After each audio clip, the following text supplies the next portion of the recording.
Madame la Première ministre, avec Emmanuel Macron et son gouvernement, les Français découvrent un nouveau best-seller, 50 nuances de mensonges. Car après les mensonges sur les retraites, voici venus les intox sur la réindustrialisation du pays. Il est faux de dire que votre politique de casse du droit du travail et de cadeaux fiscaux aux investisseurs étrangers crée des emplois. Entre fin 2019 et fin 2022, ce sont 3 900 emplois à temps plein qui ont disparu dans l'industrie. Il est faux de dire que les investissements étrangers sont le meilleur moyen de réindustrialiser la France.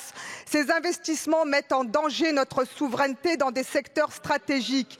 La réalité, c'est que 10% des investissements entrants sont de l'optimisation fiscale. Ce sont des milliards d'euros qui échappent à l'impôt. La réalité, c'est que 20% sont de la pure spéculation immobilière, qui est la cause de la crise du logement en France. Faites comme au Canada, interdisez ces investissements. Surtout, il est faux et fou d'exiger, comme le fait Emmanuel Macron, une pause réglementaire écologique. Non, le problème de l'industrie en France, ce n'est pas la réglementation écologique. Le problème, c'est le prix de l'énergie qui menace 150 000 emplois dans notre pays. Vous refusez de revenir aux tarifs réglementés alors même que cette Assemblée l'a voté. Au contraire de ce que vous faites, il faut instaurer des contreparties sociales et écologiques.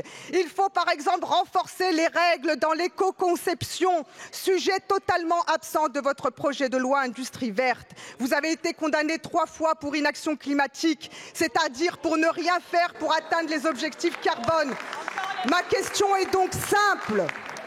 Comment comptez-vous faire moins que rien? Merci.